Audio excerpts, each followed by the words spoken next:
The full episode of this podcast can be seen for free. Click the link in the bio chat. Let's get it. You're big into psychology and what's going on. A kid growing up in a privileged environment, T.I. has made at least over $100 million in his career. Mansions on mansions, butlers, probably everything, any amenity that you would say, well, it's an environment that kind of molded him to be this way. This kid wouldn't have the same. Sure he would. T.I., you got to understand, T.I., he was young for a while, and he was gangster promoting the gangsterism. So he was fighting little flips, so his kids go pick up all the negative attributes before he grew up. So this is what we forget as parents. Nigga, from 0 to 5, we irresponsible. We smoking weed. We got porn. We got all kind of shit going on at the house. We got out from 0 to 5. Them kids they memory is like elephants. We forgetting what we done cause we. Yeah, but that's not your reality though. But it is. But that is T.I. reality. Hold on, T.I. went to prison, homie. How many times he went to prison? Yeah, no, but I'm talking about from a kid growing up, right? Like you. Hold on, we talking about T.I.'s son. Think about this. Right, okay. T.I. how many times he was in and out of jail of his kid's life? Yeah.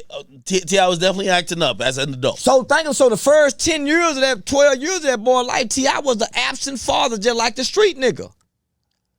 Okay. So the kid trying to live up in his daddy's image, just like every other street nigga's kids are trying to live up to their daddy's image.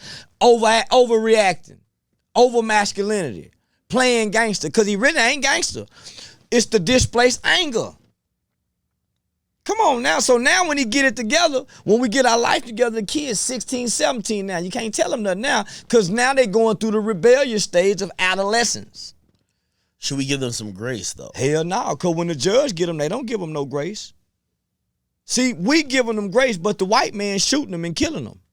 The judge giving them 75 years. The rappers misleading them. We giving them grace at home, but in our communities, but they running rapid in our communities. They disrespect, the young niggas disrespect mama, grandmama, they beat up their little sisters. So if they'll do this, nigga, they kicking their uncles' asses. So imagine what they'll do to me and you when they run across me and you. T.I., and this is what his feeling was. You should let the parent handle that. You shouldn't be out here like you're a grown-ass man responding to a kid, but you should let a kid be a kid. A 19-year-old is not a kid. I know a 19-year-old whoop niggas. A 19-year-old is not a kid. Smoking weed, toting guns on camera. Long before he get to Charleston. And I'm talking to the fathers. The kids jumped in and started speaking on behalf of the fathers. I never addressed the kids. I spoke on the kids to the fathers. The kids came back and said something on behalf of their daddies.